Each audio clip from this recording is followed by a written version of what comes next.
बिस्मिल्लाहिर्रहमानिर्रहीम। अस्सलाम वालेकुम। Welcome to back Seema Z A kitchen में। मेरे प्यारे व्यूवर्स, आप सब कैसे हैं? उम्मीद करती हूँ आप सब खैरियत से होंगे। आज आप लोग के साथ आलू और बंद गोभी की बहुत ही मज़ेदार रेसिपी शेयर करूँगी। बहुत ही टेस्टी और हेल्दी रेसिपी है। वैसे भी आगे बकरीद आ रहा है तो लोग जो है ना सब्ज़ियाँ वगैरह पे ज़्यादा अपना फोकस डाल रहे हैं। तो इस मज़ेदार सी आलू की और बंद गोभी की भुजिया की रेसिपी को आप लोग के साथ शेयर करूँगी। तो चलते हैं, इस रेसिपी को स्टार्ट करते हैं। यहाँ पर मैंने बंद गोभी को बिल्कुल फाइन चॉप कर लिया है, यानी कि बिल्कुल बारीक कटिंग कर ली। साथ ही मैंने यहाँ पर आलू को भी बिल्कुल लंबाई में पतला पतला करके काट लिए हैं और इसे अच्छी तरीके से मैंने वॉश कर लिया है। चलते हैं, इसको पका लेते हैं। चूल्हे के ऊपर मैंने कढ़ाई रख ली और फ्लेम को ऑन कर लिया है। इसके अंदर ऑयल डाल रही हूँ। तो यहाँ पर मैं आधे कप से थोड़ा ज़्यादा ऑयल डाल रही हूँ। आप चाहें तो यहाँ पर 1 कप ऑयल का भी इस्तेमाल कर सकते हैं। मैं यहाँ ऑयल कम इस्तेमाल करूँगी। ऑयल को अच्छी तरीके से गर्म कर लेंगे और फिर इसके अंदर हम प्याज शामिल करेंगे। तो यहाँ पर मैंने 2 मीडियम साइज़ का प्याज ले लिए और इसे मैंने इस तरीके से काट लिया है। फ्लेम को हाई करके हम प्याज को अच्छी तरीके से पका लेंगे। इसको हम सॉफ़्ट कर लेंगे। इसको हमने गोल्डन कलर देना है, लेकिन अभी इसको थोड़े हमने सॉफ़्ट कर लेना है। एक साथ इसमें गोल्डन कलर नहीं देंगे, कुछ मसाले वगैरह भी साथ ही साथ ऐड करते रहेंगे। तो यहाँ पे जब हमारा प्याज सॉफ्ट हो जाएगा, हल्का सा पिंक शेड आ जाएगा, तो इसके अंदर हम हाफ़ टी स्पून साबुत ज़ीरा शामिल करेंगे और इसे मज़ीद 1 मिनट हम मीडियम से हाई फ्लेम में भून लेंगे ताकि अच्छा सा इसमें से खुशबू आना शुरू हो जाए। तो यहाँ पे आहिस्ता आहिस्ता हमारे जो प्याज है उसका कलर भी चेंज होना शुरू हो जाएगा। एक साथ हमने प्याज का कलर चेंज नहीं करना है, क्योंकि मज़ीद चीज़ डालेंगे तो प्याज बिल्कुल काला हो जाएगा। तो ये देखिए हल्का सा इसमें से गोल्डन कलर आना शुरू हो चुका है।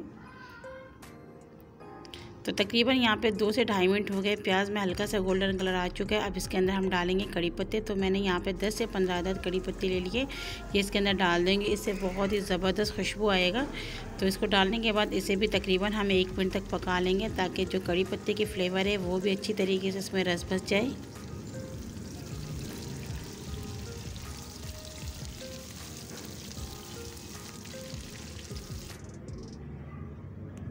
तो ये हमने कड़ी पत्ते डालने के बाद इसके 1 मिनट तक पका लिए और अच्छा सा इसमें से खुशबू आना शुरू हो रहा है। कड़ी पत्ते की बहुत ही ज़बरदस्त खुशबू होती है। हाफ़ टी स्पून इसके अंदर लहसुन का पेस्ट हमने डाल दिया है। अगर लहसुन का पेस्ट नहीं है तो 3 अदद आप लहसुन ले लो, उसको बिल्कुल फाइन चॉप करके इसके अंदर डाल दीजिएगा और फिर इसे तकरीबन 1 मिनट मज़ीद पकाएंगे। लहसुन का अच्छा सा जब खुशबू आ जाए, प्याज का कलर बिल्कुल गोल्डन हो जाए, तो इसके अंदर टमाटर शामिल करेंगे। तो यहाँ पर मैंने मीडियम साइज़ के 2 टमाटर लिए। अगर आपके पास बड़े साइज़ के हैं तो आप 1 टमाटर लीजिएगा और इसे अच्छी तरीके से मिक्सी के अंदर डाल के भून लेंगे। बस थोड़ा सा हमने इसको मिक्स कर लिया। अब इसके अंदर हरी मिर्च शामिल करेंगे। तो यहाँ पे 10 से 15 अदद हरी मिर्च है। थोड़े से इसमें लाल वाली मिर्च थे, वो भी मैंने डाल दिए, बीच में से 2 टुकड़े कर लिए। और इसमें थोड़ी मिर्ची मैंने ज़्यादा डाली, क्योंकि इसमें ना चिली फ्लेक्स का इस्तेमाल होगा और ना ही लाल मिर्चों का इस्तेमाल होगा। जो भी स्पाइसेस देना होगा हरी मिर्चों से हम देंगे। और साथ ही में थोड़े से मसाले और शामिल करेंगे। 1 टीस्पून धनिया पाउडर, 1 टीस्पून नमक और 1/4 टीस्पून इसके अंदर हल्दी पाउडर शामिल करेंगे। बस ये 3 ही मसाला इसके अंदर डालेंगे। हल्दी बहुत ही कम डालेंगे, इसका कलर हमने बिल्कुल चेंज नहीं करना है। हल्का सा लाइट इसका जो रेसिपी बनेगा बहुत ही मज़ेदार बनेगा। डालने के बाद थोड़ा सा पानी डाल के इसको अच्छी तरीके से मिक्स कर लेंगे। यहाँ मैंने 1 टेबल स्पून जितना पानी डाला है। फ्लेम को हमने मीडियम पे करके इसको अच्छी तरीके से मिक्स कर लिया। अब मीडियम टू लो फ्लेम करेंगे, 3 से 4 मिनट के लिए इसे कवर कर लेंगे। तो यहाँ 3-4 मिनट हो चुके हैं। टमाटर बहुत ही अच्छी तरीके से सॉफ्ट हो चुके हैं। फ्लेम को अब हम मीडियम पे करेंगे और इसे अच्छी तरीके से एक बार मिक्स कर लेंगे। 1 टीस्पून भरकर इसके अंदर डालेंगे चिकन पाउडर। अगर चिकन पाउडर आप नहीं डालना चाहती हैं तो स्किप कर सकते हैं, ये ऑप्शनल है।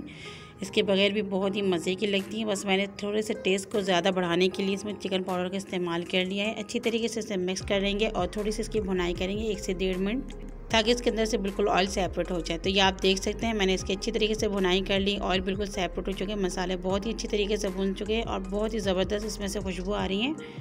जब मसाले भुन जाएंगे तो इसके अंदर हम डाल देंगे जो हमारी सब्ज़ी। तो यहाँ पर मैं सबसे पहले आलू डाल रही हूँ। आप चाहें तो बंद गोभी और आलू को एक साथ भी डाल सकते हैं। मैं यहाँ पे 2 दफ़ा डालूँगी ताकि मिक्स करने में आसानी हो जाए। फ्लेम हमारा हाई है। तो यहाँ पे मैं आपको ये भी बता दूँ, आलू मैंने यहाँ पर आधा किलो इस्तेमाल किया है। लाल वाला जो आलू है वो, आप चाहें तो यहाँ पे बिल्कुल जो आम आलू होते हैं वो भी डाल सकते हैं। और जो बंद गोभी है वो हमने यहाँ पे 3 पाव इस्तेमाल किए हैं। कम ज़्यादा आप कर सकते हैं। तो यहाँ पर मैंने आलू और बंद गोभी दोनों डाल दिए और अच्छी तरीके से हाई फ्लेम करके इसको अच्छी तरीके से मिक्स कर लेंगे। वैसे भी बकरा ईद आने में कुछ ही टाइम बाकी है और लोग ज़्यादा सब्ज़ी वगैरह ही खाते हैं, तो इस रेसिपी को ज़रूर ट्राई कीजिएगा। और बास टाइम तो ऐसे भी होते हैं, ईद में लोग कढ़ाई कोरमा बिरयानी खा के इतने साथ जाते हैं, उनका दिल चाहता है सब्ज़ियाँ वगैरह खाने को। तो आप लोग इस रेसिपी को ज़रूर ट्राई कीजिएगा। बहुत ही कम ऑयल में और कम मसाले में मज़ेदार सी ये रेसिपी बनके तैयार होगी, हेल्दी भी होती है। तो इसे हमने अच्छी तरीके से मिक्स कर लिया है। फ्लेम को मीडियम करेंगे और तकरीबन 5 से 7 मिनट के लिए कवर कर लेंगे। 5-7 मिनट हो चुके हैं, हमने इसे मीडियम फ्लेम में कवर करके रखा हुआ था। बीच में मैंने 1-2 दफ़ा चम्मच भी चलाया था ताकि चिपके नहीं नीचे से। आप देख सकते हैं बिल्कुल सॉफ्ट हो गए। तो इस टाइम पे फ्लेम को हम मीडियम से लो करेंगे क्योंकि अभी इसको हमने गलाना है। पहले तो हमने हाई फ्लेम इसलिए किया था ताकि इसके अंदर से जो पानी वगैरह है वो निकल जाए और ये बिल्कुल सॉफ्ट हो जाए। तो यहाँ पे फ्लेम को मीडियम टू लो करेंगे और तकरीबन 12 से 15 मिनट के लिए हम इसे कवर कर लेंगे। तो यहाँ तकरीबन 15 मिनट हो चुके हैं। मीडियम टू लो फ्लेम में हमने इसे कवर करके रखा हुआ था और बीच में मैंने 1-2 दफ़ा चम्मच भी चला लिया था ताकि नीचे से बिल्कुल नहीं चिपके। और ये देखें बिल्कुल सॉफ्ट हो चुके हैं, बहुत ही ज़बरदस्त तरीके से तैयार भी हो चुके हैं। बहुत ही अच्छी इसमें से खुशबू आ रही है क्योंकि हमने इसके अंदर जो कड़ी पत्ते डाले थे। आलू बिल्कुल सॉफ्ट हो चुके हैं। बंद गोभी तो वैसे भी जल्दी ही पक जाता है। तो इस टाइम पे फ्लेम को हम हाई कर लेंगे और इसे मज़ीद हम 1 से 2 मिनट हाई फ्लेम करके पकाएंगे ताकि इसके अंदर से जो नमी वगैरह है वो भी अच्छी तरीके से खुश्क हो जाए और इसके अंदर से ऑयल भी बिल्कुल सेपरेट हो जाए। तो भुजिया वगैरह जो बनाते हैं उसमें ऑयल को आखिर में सेपरेट करना ज़रूरी होता है। उससे ये होता है जो रेसिपी है, जो सालन है, उसका कलर भी अच्छा सा गोल्डन आता है और जो उसमें खुशबू आती है वो तो आपको मैं क्या बताऊँ। अब इसके अंदर हमने थोड़ा सा हरा धनिया शामिल कर लिया, 2 टेबल स्पून जितना। आप चाहें तो यहाँ पर मुट्ठी भर भी शामिल कर सकते हैं। तो हरा धनिया डालने से इसका लुक भी अच्छा होता है और फ्लेवर भी थोड़ा सा बढ़ जाता है, बहुत ही मज़ेदार लगती हैं। तो फ्लेम को मीडियम टू लो करेंगे हरा धनिया डालने के बाद और हल्की हाथ इसको हम थोड़ा सा चम्मच चलाएंगे। बहुत ज़्यादा हमने चम्मच नहीं चलाना है, नहीं तो इसकी कुचम्बर बन जाएंगे, फिर मज़ा नहीं आएगा। तो ये देखें बिल्कुल स्लो मैं चम्मच चला रही हूँ और मीडियम टू लो फ्लेम करूँगी और इसे कवर करूँगी 3 मिनट के लिए। 3 मिनट बाद फ्लेम को ऑफ़ कर लूँगी और फिर आपको डिश आउट कर दिखाऊँगी। तो ये लीजिए मेरे प्यारे व्यूवर्स, फाइनल लुक देखिए। बंद गोभी और आलू की जो भुजिया बहुत ही मज़ेदार, बहुत ही टेस्टी और बहुत ही हेल्दी है। तो इस रेसिपी को आप ज़रूर ट्राई कीजिएगा, इंशाल्लाह आप लोग को बहुत ही अच्छा लगेगा और बहुत ही मज़े की लगती है। ये बनाने के बाद इसे रोटी, चपाती या किसी भी चीज़ के साथ एंजॉय कर सकते हैं। आप लोग को मेरी रेसिपी अगर अच्छी लगती है प्लीज़ कमेंट्स में ज़रूर बताया करें। आप लोग का कमेंट्स पढ़ के बहुत ही अच्छा लगता है, ये आप लोग की तरफ से इनाम होता है। जितना हो सके मुझे सपोर्ट करें, आप लोग की सपोर्ट की बहुत ज़्यादा ज़रूरत है मुझे। और अगर आप लोग चैनल में नए हैं तो प्लीज़ चैनल को सब्सक्राइब कर लें। साइड में दिए गए बेल आइकन के बटन को भी प्रेस कीजिएगा जिससे मेरी तमाम वीडियो आप तक पहुँचेंगे।